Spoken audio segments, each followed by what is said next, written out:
Hi, Mark here from the Tangibound Podcast Network and host of the flagship show, the Tangibound Podcast. Did you know that we over at Tangibound are always looking for amazing podcasts to promote? And did you also know that we are also proud nerds and geeks of everything from movies, music, gaming, TV shows, and comic books to wrestling, MMA, soccer, and football?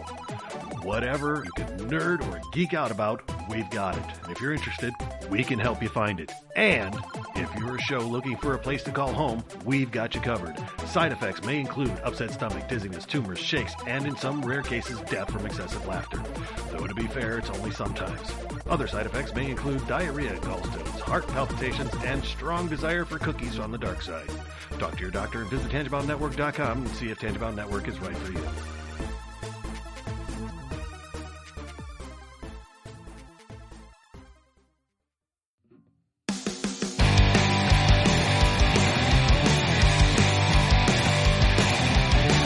Sucks to the last drop. Are you gonna blow your head off? Take good aim and don't forget to duck. A light sucks every Monday and all the way to Sunday, but I wouldn't have it any other way. I don't care how you're doing, what's up or how's it hanging. I'd like to buy this world one last drink. Life sucks all of the time. Stick it up your sunshine, and then you'll see the clouds every day. And then you'll see the clouds every day. And then you'll see the clouds every day.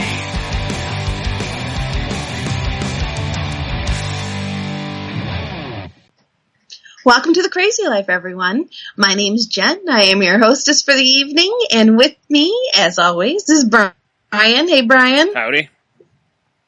And unfortunately, Hanno is still not able to join us this week, but that's okay. He's doing some pretty awesome stuff on his own right now, so we 100% support that, of course, as always. Mm-hmm. So, with that, you want to get us started? How was your week, Brian? Pretty uneventful. Really, I didn't really do a whole lot. And I moved some stuff around today, so I have better access to my exercise bike. And I started. I had a bunch of like coats hanging on it, basically jackets, and because I have a ton of hoodies and just all these different coats and jackets, and it's so funny because I don't even really wear a jacket until it gets cold, like when it's still like 40 or like 50 degrees, I'm still going out in a t-shirt, or maybe I'll wear a hoodie, but, so I was going through pulling, like some of the coats that I've had so long, like if you remember that Abercrombie and Fitch coat that I have, and I've had since like 7, but it's still it's still in decent shape, and I was like, well, I'm not going to throw it away because I know there's all these places that accept coats for less fortunate and stuff. So these are all definitely going to go. But I had like doctor's pants that I never wear, and like right now, if I needed to look nice, I own a suit. I don't need those pants. Plus I don't think I can wear them. I think they're too small. Stuff like that. So it was just like, well, and one of the pairs had to go because they had pleats in them. So, No pleats. Nope. Especially not being a larger gentleman. So yeah, I was. Certain areas don't need tents. Yeah. So I was, going through kind of doing that a little bit. Nothing crazy. I felt like I didn't even quite feel like one of the bigger totes of stuff. And I have way more clothes to go through.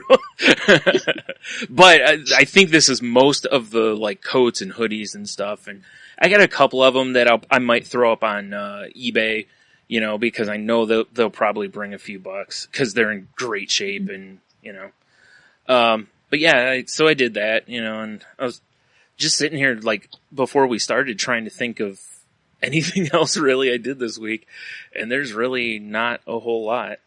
So, well, that's all right. Yeah. Everyone's entitled to have a week like that. Yeah. A status quo week. It's good. I was trying to think of, anything to really talk about even. And it's just, I guess the way, the thing I can point out is, once again, I posted something kind of putting myself out there and doing it without giving it a second thought. And, you know, whatever was, my friend Tate posted a thing on Instagram where she tagged people and was like, you know, tell me about yourself. And I'm thinking, I'm like, God, she probably already knows everything I'm going to post, because her and I, you know, we've known each other for a while now. And, excuse me. But, you know, so I posted, you know, a thing on there just with just like kind of random stuff about you, basically. But, you know, man, I had a few people that were kind of like, oh, I didn't know that. Or, you know, this is really cool. This, you know, now I know a little more about you, kind of a deal. And, you know, so it was, you know, again, it's weird because I'm just like, yeah, whatever, I'll do it. And I just boom and put myself out there on it. So, you know, and again, like I said, without really a second thought. So it's awesome. Yeah. And just the feeling, kind of the good feeling that I've had going, just, it just seems to be carrying on. And again, there's no legit reason aside from if you blame it on the medicine I'm on, maybe, but you know what I mean? There's nothing that's happened in my life that I'm like, oh my God, you know, like there's no, big win or a series of wins like in a row. It's just, I don't know. It just is. Yeah. That's awesome. I just feel a little bit better, you know, and it's really nice. Yeah. You know, cause I haven't been fighting, the depression quite as much. I mean, it's still there, you know, obviously, but, you know, but my anxiety though, you know, my anxiety's been just terrible. So especially because we just had a pretty hot, humid stretch. See, part of it's got to be the weather, because we're right in the middle of the change of weather. Yeah. So we're getting some hot days and cold days, some hot days and cold days. And whenever it's hot or humid, and well, I should say and or humid, I have higher levels of anxiety, which, you know, I think I mentioned on here before. I talked to my therapist about that, and she's like totally normal. So, you know, if you're listening and you have the same thing, you know, that's, you know, not anything crazy, but, what can be a very big, influence on moods and anxieties and depression. Oh, definitely. Yeah.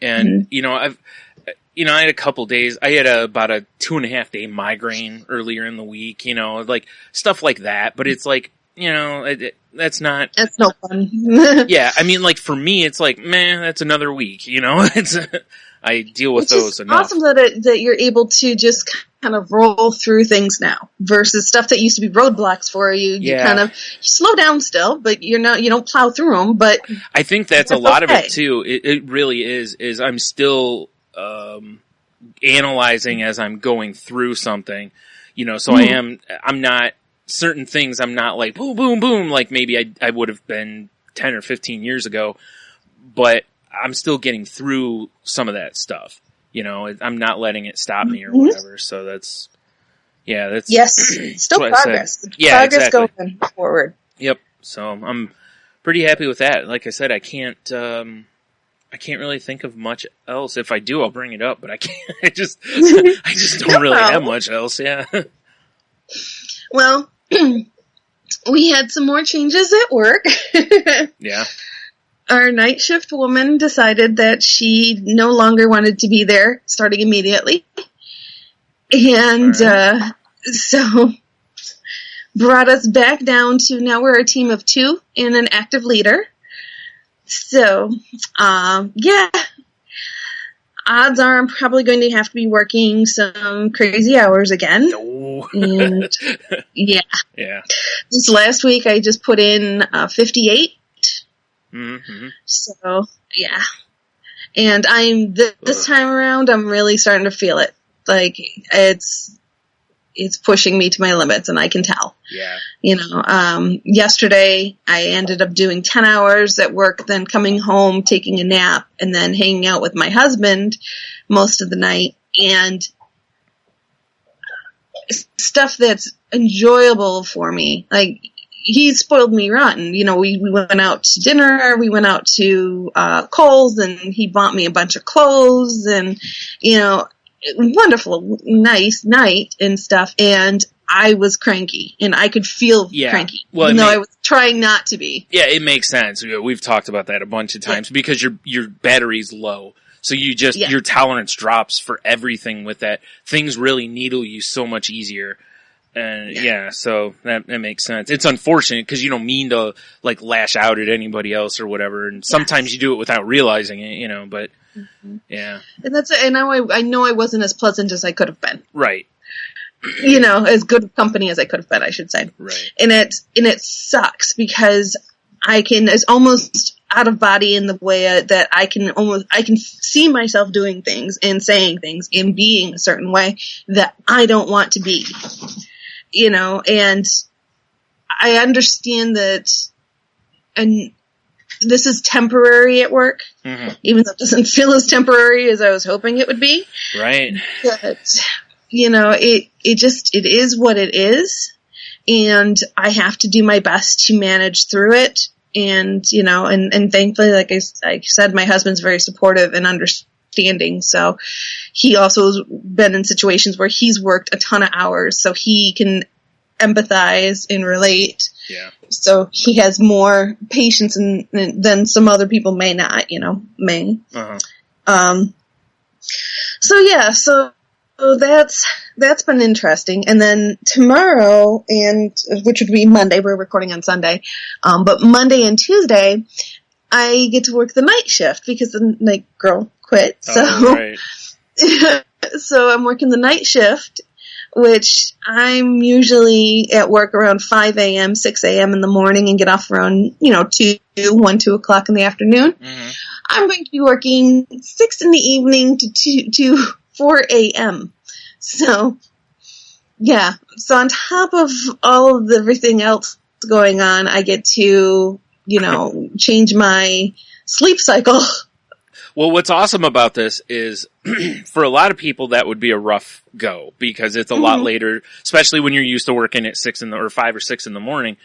You're clearly going to be in bed, well before 4 o'clock in the morning, yes.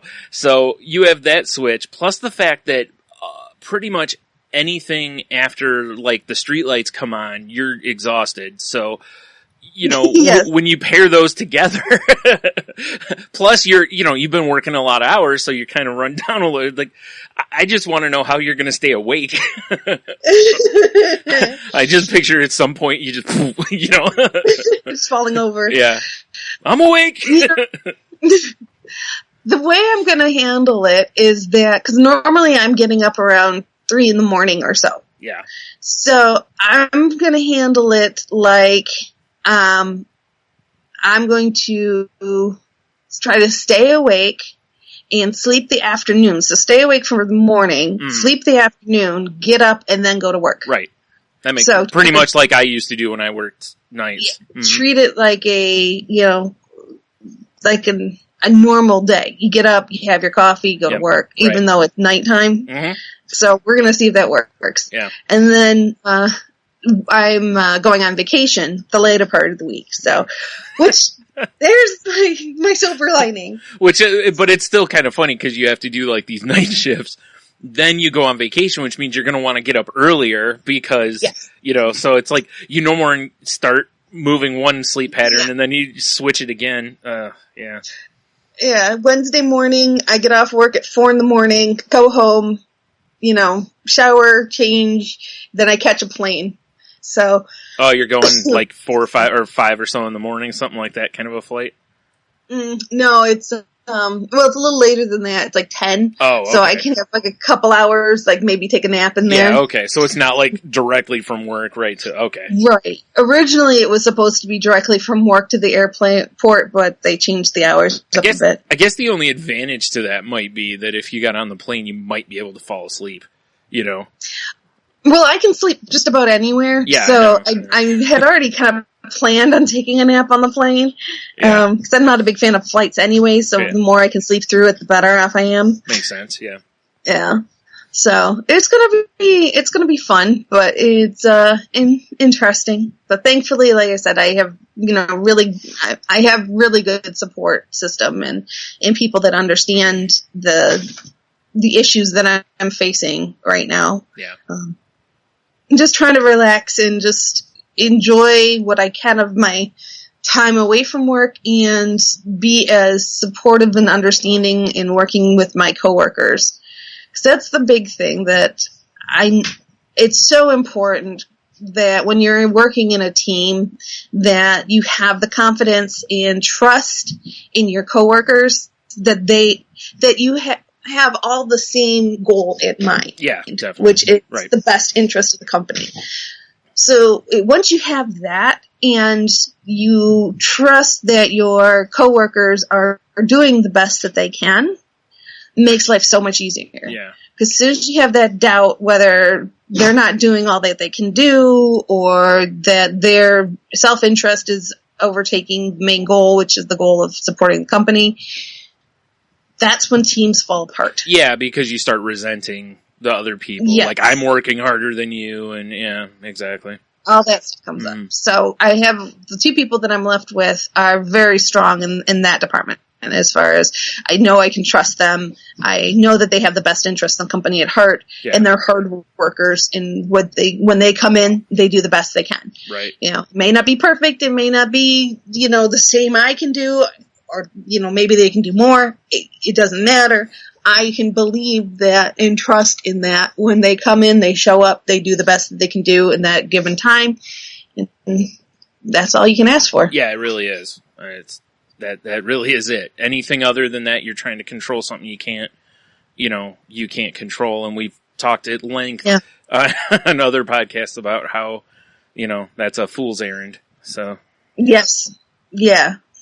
Exactly. An analogy I like to use a lot is I don't want to be sitting in the front of the boat rowing and know that no one's behind me. Yeah. I want to sit in the front of the boat rowing knowing that the guy behind me is bailing. Right. So I don't have to turn and look. I just know that you're behind me, you're bailing, I'm rowing, and we'll get to the other side of the pond. Right, exactly. If I don't hear you splashing back there, it gets really frustrating really quick when you feel like you're the only one in the front rowing and no one's behind you and the people behind you aren't doing anything. Right. Yep. Makes sense. Yeah. So that's been my week. It's and now I've been going through some clothes and getting things ready for my vacation, and unfortunately things are not fitting the way they should be fitting. I hear you on that. Yeah. I was doing really good for a short time there, like with food and starting to get a little bit of exercise, and that's just all,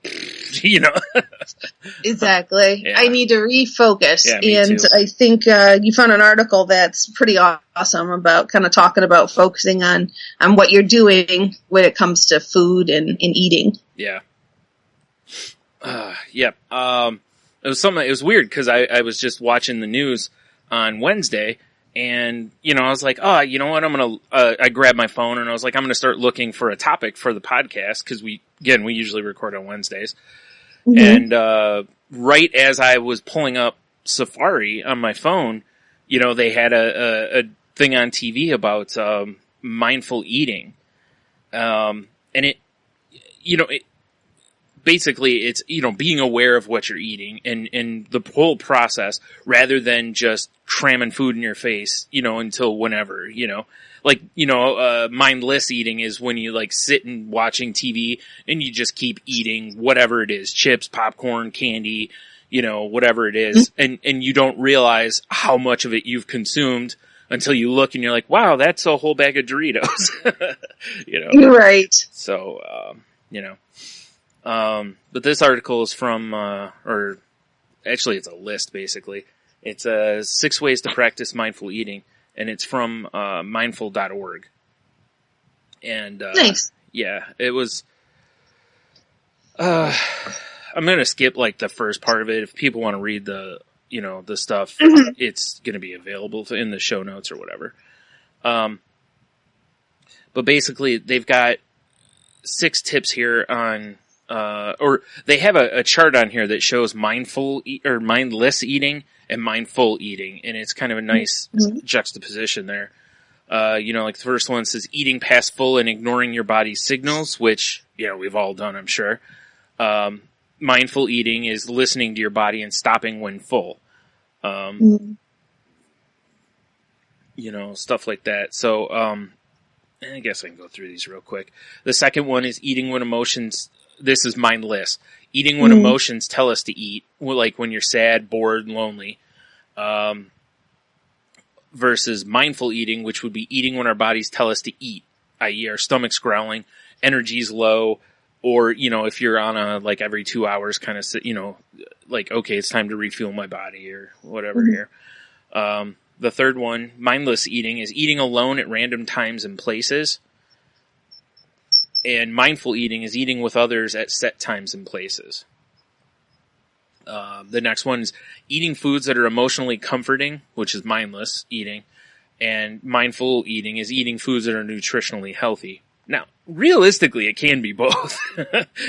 Yes. Because you can't sit down and mindlessly eat a bunch of grapes. I have sat down and eaten so many carrots and celery sometimes, or cucumbers and green peppers with it. I'll just, and then I look, and again, I'm like, wow, I ate the whole bag. And I know there's way worse things I could eat, but it's still the idea that I wasn't just eating because I was like, oh, I need a snack or something. I just, at some point, I'm just consuming these because they're there, Well, that just comes down to, there's quite a lot of thought put into and study put into mindless eating and why we do it. There's lots of psychological studies and stuff out there. There's studies on comfort foods and the psychological impact of comfort foods on our psyche and anxiety and depression.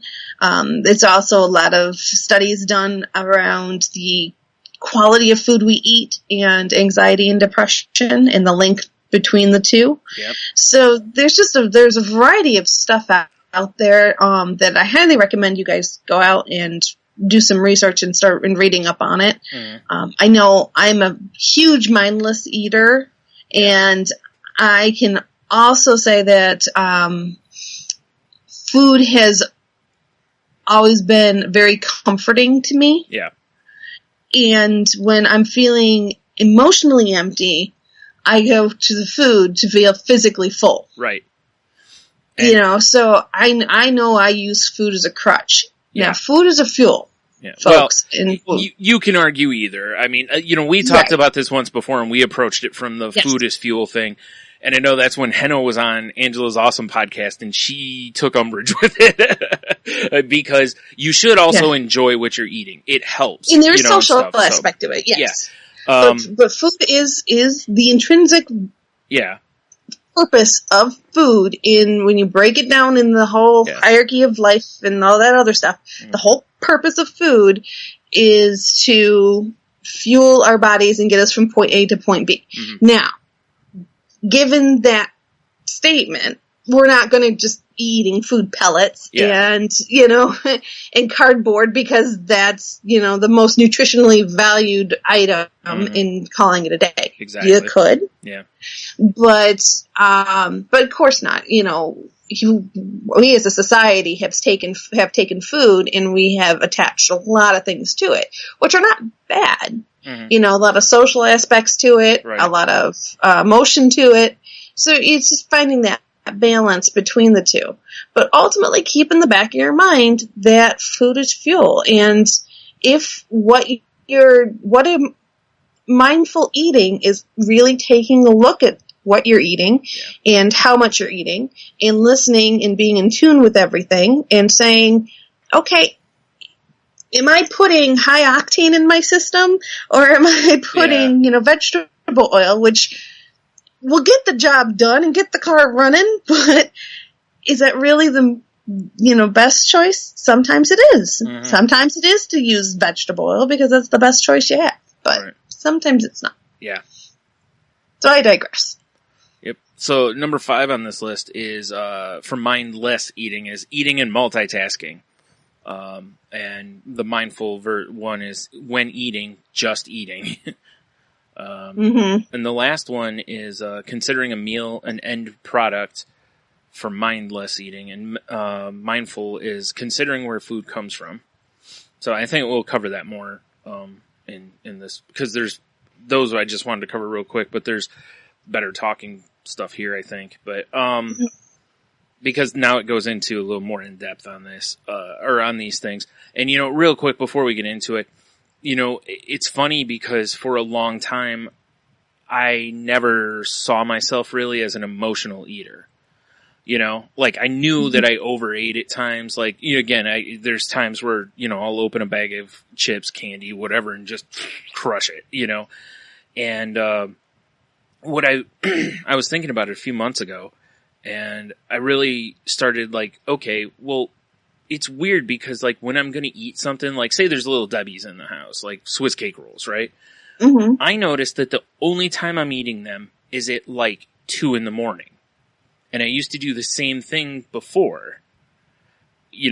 Like I would always do that, or a lot of times I would grab this stuff. And then I started thinking about it more and more. And I was like, you know what? Like all through the day, I'm hardly touching anything that's like this. Then come 2 o'clock, it's like, I need something like that, or I want something like that. And it makes sense. Everybody else is in bed. My depression usually starts getting riled up, or my anxiety gets going around that time. I'm using it for the comfort to, help ease the situation. So, like I said, for years and years, I never saw myself as an emotional eater because I don't have anything tied to it. Like my parents weren't the type to withhold things from me, or, I was allowed to eat what I wanted to eat within reason, Mm-hmm. So I never had to like hide anything or sneak things. I mean, as a kid, of course, you probably, I probably snuck candy at times because, Yeah, they you're a weren't kid. Yeah, exactly. But yeah, so anyway, that's kind of a good way. Like if you find yourself, like if you're like, I can't figure out why I'm eating so much at times, start looking at what you're doing. Well, we'll get to that a little bit in this, what you're doing at the time or the time frame. Cause like with me, I realized that I'm comfort eating, excuse me, when my depression comes rearing up at me the most, or again, my anxiety gets going or whatever. So yeah, again, be mindful of that, And also something to keep in mind, we will, I hate to say unintentionally, but we will not realize that we hide things. Yeah. We'll eat stuff and you push the wrapper a little bit further down in the garbage can so that, maybe people don't quite see you have 5 wrappers in your garbage can and, you push most of them down so they don't see one. Right. Stuff like that. Those are kind of signs that, if you're not comfortable with someone knowing how much you're eating or what you're eating, maybe you need to explore that a little bit further. Right. And again, as I've mentioned for various other stuff, sometimes this kind of thing, a therapist or a group, like a support group kind of thing, can be very helpful here. So if you find that you're doing those kind of things and want to stop them, you can try on your own, but if they don't work, don't be afraid of, asking for some help via therapist or, like I said, a lot of places have support groups for different kinds of, things like that. So, all right. So the first one here is let your body catch up to your brain. It says eating rapidly past full and ignoring your body's signals versus slowing down and eating and stopping when your body says it's full. And, basically what it goes into here is it's, when you just eat and eat and eat and eat, and then you're just like, and you stop, and then, that like 20-minute window passes, and you're like, oh, I ate so much, and, you feel horrible, all that kind of stuff. Well, like it mentions in here, slow down, like in between bites, set your fork down, make sure you chew every, bite 25 times or whatever, just stuff along those lines, because it allows your brain to catch up, or your stomach and your brain to get on the same page a little bit. Or eat a reasonable, this is one that I've, you probably heard is, eat a reasonable portion, wait 20 minutes. If you're still hungry, have some more if you want to. But a lot of times you'll find that you're probably not hungry after 20 minutes because the food is, you've eaten enough basically. So, Yeah, that's Yeah, and first. it's a great time also to be an active listener when you have someone, if you're having dinner with someone or lunch with someone. Take the time to be not necessarily concerned with your food as much as you are with the company you're with, and having conversations with them, Yeah. and and listening and asking questions and stuff. Yeah. And then take a bite to eat.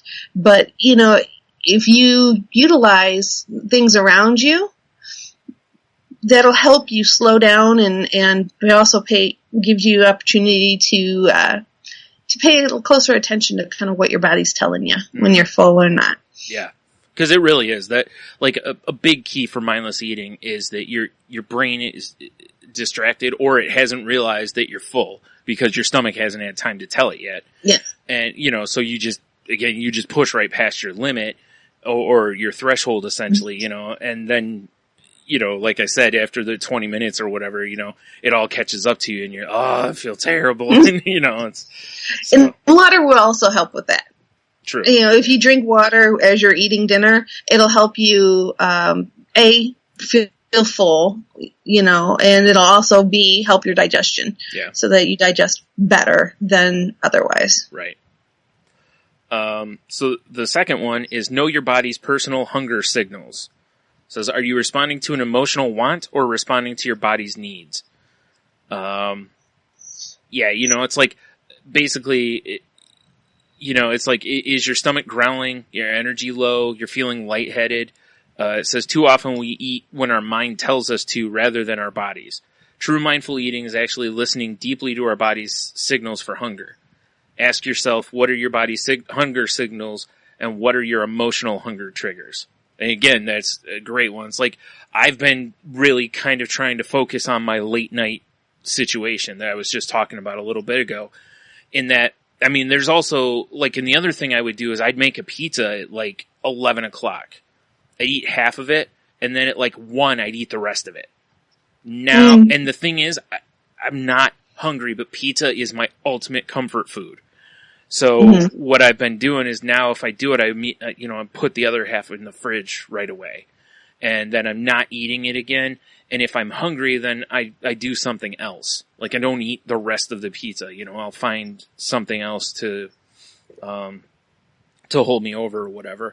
Because I know the reason I'm doing it is because it's that comfort food, most of the time. It's not that I want, cause you don't want to eat something as heavy as, half a pizza before you go to bed, so. Yeah, it's probably not the best choice. Right. For digestion and for everything. Exactly. So it's, like I said, so what I did though is I looked at, there's my emotional hunger trigger basically is that it gets late at night. I'm by myself. Excuse me. Sometimes my depression gets kicked up or my anxiety gets going and then I want to be comforted. I want to, and it's one of those things that, like I've mentioned to people, sometimes like when I mention I'm single, a lot of people are like, oh, that's so awesome. And it's like, no, it's, cause sometimes you just need or want someone to look at you and go, it's going to be okay. Right. Sometimes that's all you need for anxiety, a lot of times no, but sometimes, and that's the thing, I don't have that. So pizza becomes that, and as a result, it starts a cycle. So I'm now trying to break that cycle. So at 2 a.m, my brain's not going, give me candy, give me pizza, give me, that kind of stuff. So. Like it says here, be aware of, what your body is telling you. Now, I know there's also a thing that's like, you don't have to wait until you're super thirsty to get a drink. Same with food. You don't have to wait until you're like, starving to eat. You can kind of, and again, you can look at time a lot of times and, like, hey, it's been 4 hours since I've eaten. Probably time to have a little something, even if it's just, apple and peanut butter or something like that. So, excuse me. The third one is develop healthy eating environments. Eating alone and randomly versus eating with others at set times and places. It says another way we eat mindlessly is by wandering around, looking through cabinets, eating random times and places, rather than just thinking proactively about our meals and snacks. This slows us down for one thing, but prevents us from developing healthy environmental cues about what and how much to eat, and wires our brain for new cues for eating that are not always ideal. Do you really want to create a habit to eat every time you get in the car or other situations? So sure, we all snack from time to time, but it can boost both your mind and body's health, not to mention greatly helping your mood and sleep schedule to eat at consistent times and places. Yes, that means sitting down at a table, putting food on a plate or in a bowl, not eating it out of the container, and using utensils, not our hands. I'm just picturing like Chinese food, and you're just like, grabbing your chop suey with your hands. It says it also helps to eat with others. Not only are you sharing and getting some healthy connection, but you also slow down and can enjoy the food and conversation more. And we take our cues from our dinner partner, not over or under eating out of emotion. And that's something I remember reading a couple years ago that there was or actually it was on a TV show maybe? I don't remember. But they did like a thing where they showed that when people sit across from somebody who eats healthy, they tend to eat healthy. If they sit across from someone who gets all the things and eats terribly, they tend to do that as well.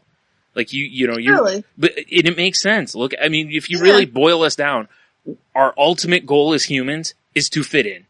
Yeah, that's true. Like, we really want to be social beasts, so, but yeah, that's a really interesting thing, to notice.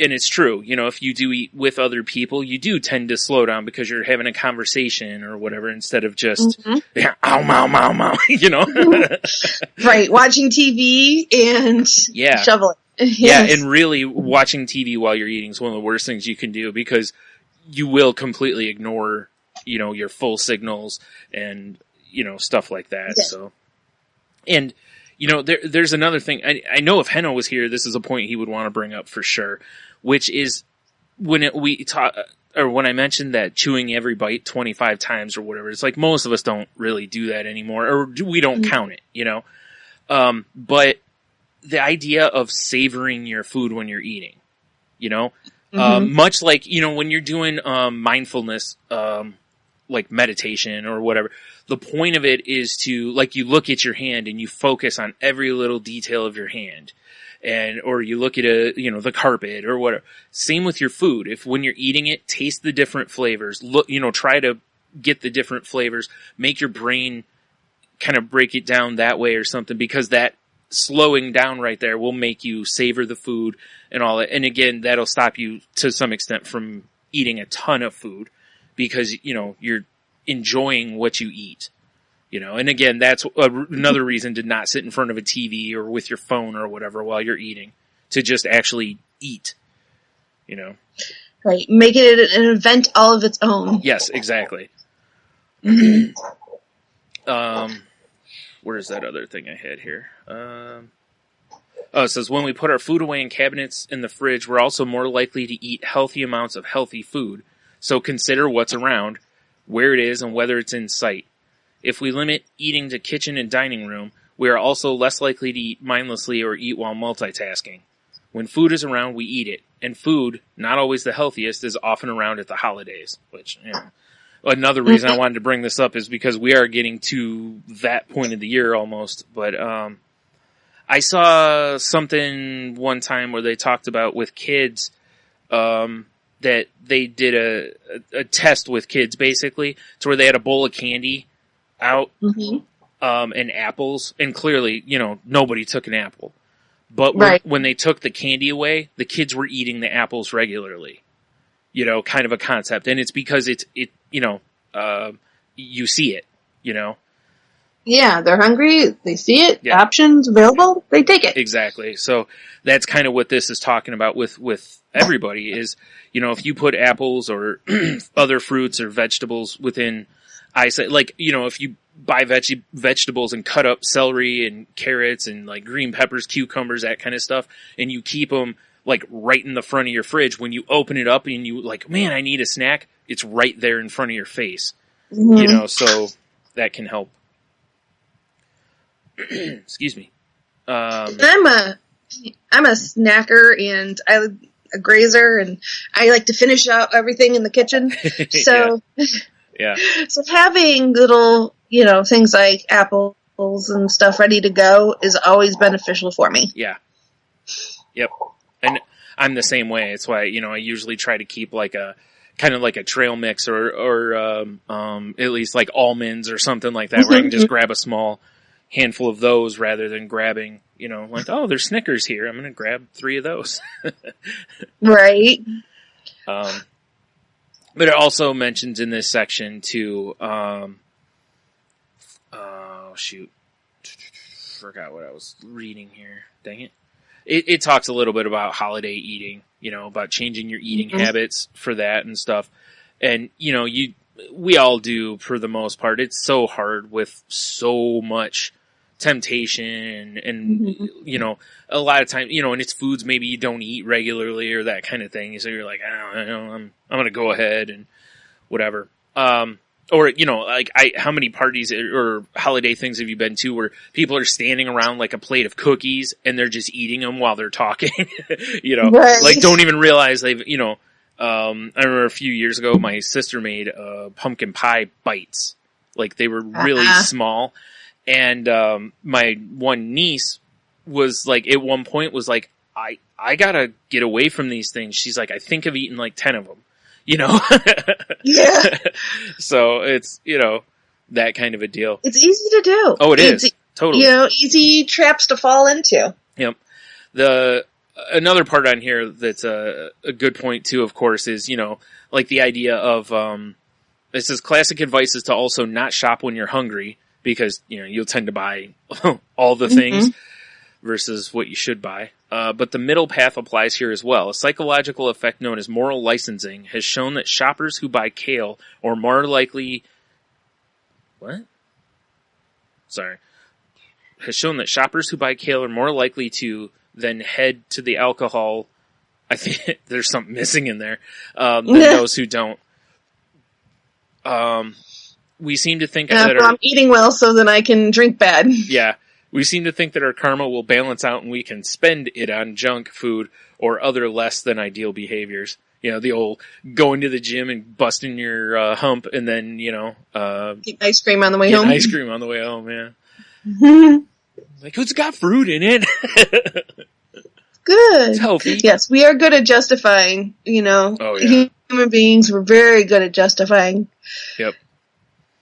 That's why it makes me laugh. One of the gyms in town is like right next to a McDonald's. And it just makes me laugh because, I've been in the parking lot of McDonald's and you're looking over at the gym. So from that angle, you're like, oh man, I should really not eat this and I should go to the gym. Yeah. And I'll bet from the other side of it, you can have the, oh man, I'd like to have McDonald's, or, or you could have the, the healthy mentality there and be like, ew, and that's your motivation. And it's like, I don't want to eat that. I'm going to, whatever. But, right. Yeah.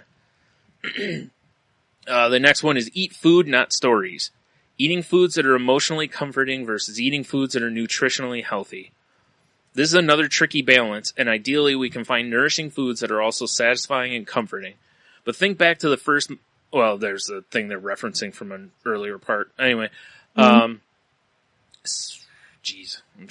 gotta skip past all that.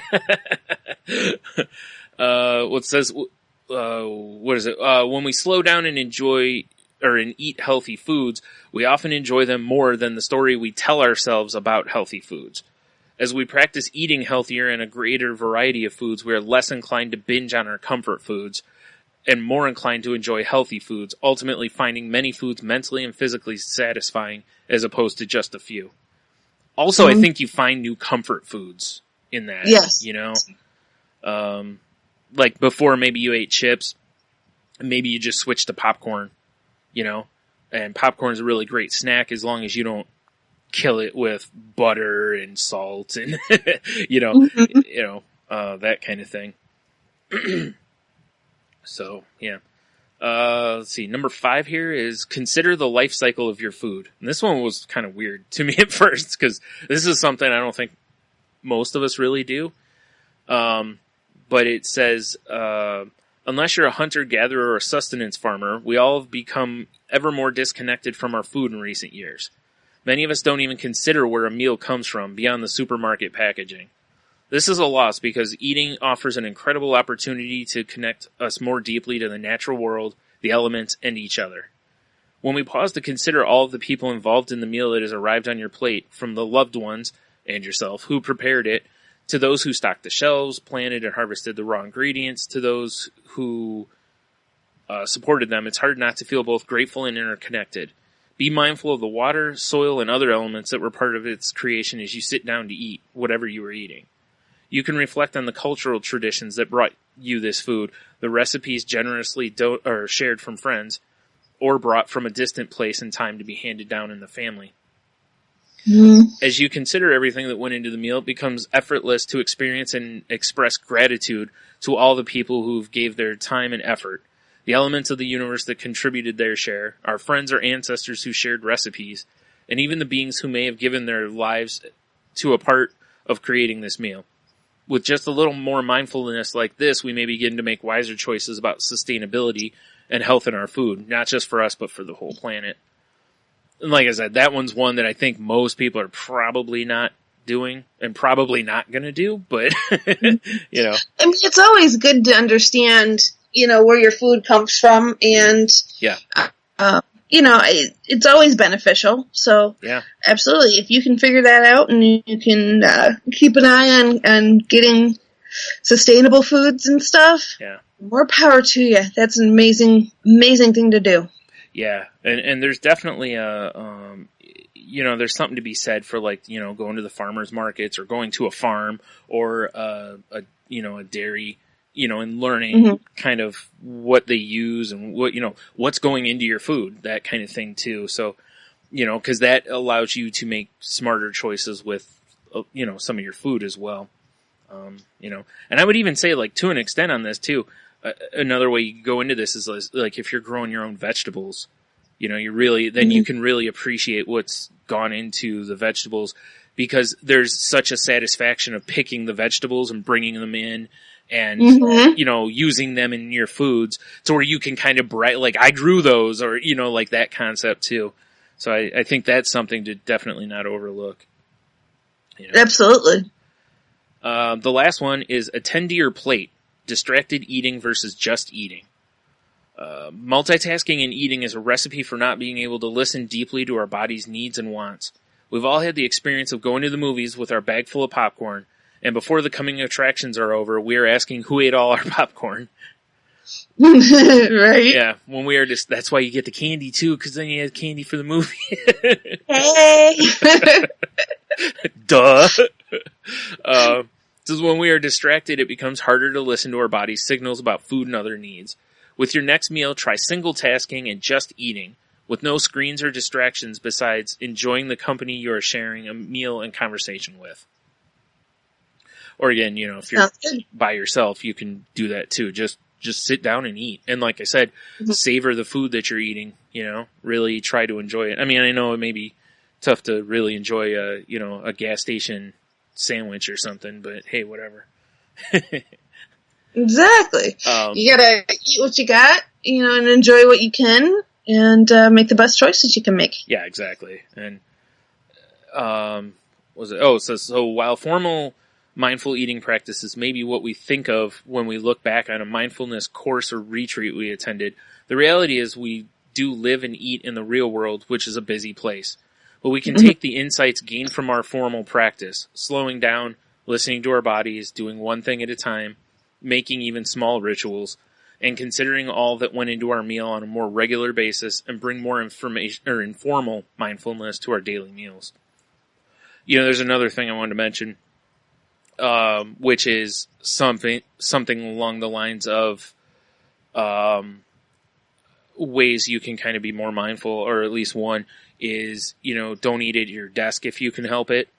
You know, go to, if there's a cafeteria, go to the cafeteria, or, you know, if somebody wants to go out to lunch or something like that. I'm not saying all the time, but you know what I mean? It's, take those opportunities, because those things will, you know, can help you, change your behaviors as well. You know, because if you eat at your desk, you're likely to be doing work, distracted, and, you know. Exactly. Yep. That distracted eating will get you in trouble every single time. Yeah. Then maybe you're eating more than you meant to, or whatever. So, yeah. So, yeah, that's what, that's all the things on here. Awesome. Well, I think that's really good tips in there. And, you know, ultimately, what it comes down to is just, like with everything, it's going to be practice. It's going to take a lot of time and effort. Yeah. But do it slow and practice every single day. You know, as you eat, try to keep these things in mind and be mindful of what you eat, when you eat, how you eat, all those good things. Yeah. And that'll relate to your mental and physical health and well-being. Right. The better you are at being mindful of when you eat, the more you're going to see benefits on the tail end of things. Yep. So, you know, just keep it going, folks. If you've started doing it already, awesome. If you are new to it, so are we, and we will take it day by day. Yeah, it really is. And again, you know, a lot of the stuff is not just for your, like physical health from the food, but also it's kind of meshing mindfulness as far as like if you're using it for meditation or a therapy kind of thing, you're kind of, putting the two things together. So, you know, that's absolutely, yeah. So, well, with that, if you're good, Brian?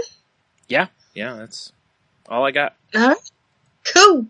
Well, with that, folks, if you'd like to continue the conversation, come join us, and you can sit down and, like Clint did a couple of weeks ago, and join us on the show, and we can talk about some other things. Or if you want to just share your ideas with us, you can reach me on Twitter at Jen's Crazy Life. That's Jen with a G. You can also reach the show by shooting us an email at thecrazylifepodcast@outlook.com, or you can go to our website at thecrazylifepodcast.weebly.com. How about you, Brian? How can they reach you? You can find me on Twitter at Stunami. You can find my other podcast. Well, actually, you can find this show also on Twitter at The Crazy Life Pod, where I post when new episodes go up. You can find my other podcast, which is Salty Language, over at on Twitter at salty_language or at saltylanguage.com. That show is not safe for work, so, you know, fair warning. Man, I'm having a hard time. If you want to read my blog, which I haven't updated this week, but I plan to, but I have the last couple weeks, it can be found at stunami.wordpress.com. The show's Facebook group is at facebook.com/groups/crazylifepodcast. Sorry, I forgot. I thought I had one more here and I didn't. We're part of the Tangentbound Network, which can be found at tangentboundnetwork.com. So if you get a chance, head over there and check out some other podcasts that are part of that network. There's all sorts of different ones. Man. So, yeah, I guess with that, it's, you know, we're not doctors, therapists, trained professionals. We're just two people this week sharing some experiences, insights, thoughts, whatever, on, you know, a topic. If you think you need help, please reach out for help. And again, you know, as I pointed out earlier in this, with, you know, like if you have issues with eating, and it doesn't have to be an eating disorder situation, but, you know, whatever it is, if it's something that's negatively affecting your life, you know, seek help. So, exactly. You know, do that for sure. But, you know, the show shouldn't be seen as like a replacement for therapy or, you know, please don't self-diagnose, you know, go get the estimate, go to the doctor, or their therapist or whatever, see what happens, and then move forward from there, but don't try to do it yourself and then medicate yourself based on what because you could be going down the wrong road. And then, excuse me, if you're feeling as though you may harm others or you may harm yourself, please reach out to someone in your support system, friends, family, whatever. Ask them to, either stay on the phone with you or come over if they can. Just try not to be alone during those kind of crises so that, because that's what the mental illness wants. It's, it wants you to be alone. It wants you to push everybody away. So the best way to fight it is to bring people in, especially in those kind of times because, you may need help so you don't harm yourself or others. Or if you have to, call 911 or go to a hospital and tell them you're having, a mental health crisis. And again, there's resources over on our Facebook page if you need them for like the suicide prevention hotline number and other things that are based in that, or for, NAMI.org, which can help you find therapists, and they do a whole bunch of other stuff. So it's a really good resource, especially if you're kind of just entering into, wanting to find help. And then the last thing is, reach out to somebody. I've been really kind of pushing myself to do this more, because I have a real habit of talking to people for a while and then I just don't. Like, it's not on purpose. It just happens because for a relationship to work, you have to, there has to be contact, and it's one of those things that if you don't do anything, it goes stagnant, so, and, I've been over the last, few months, especially, I've been trying to make sure I don't do that, especially for people I don't want to, drift out of my life. So, but reach out to somebody, whether it's, family, friends, whatever, tell them you appreciate them, tell them you love them.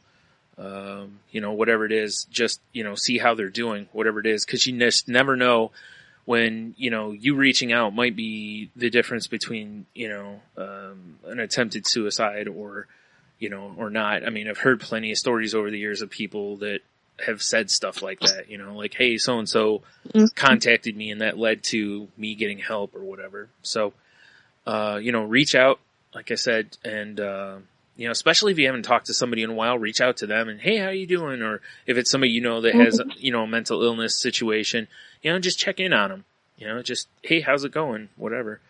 And, cause again, the worst case scenario is you make someone's day probably by just calling them, like that's, pretty low risk. Exactly. Well, with it, my internet connection, am I doing okay? Yeah, I can still hear you, yeah.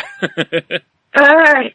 I got a little thing pop up on my screen here. So, yeah.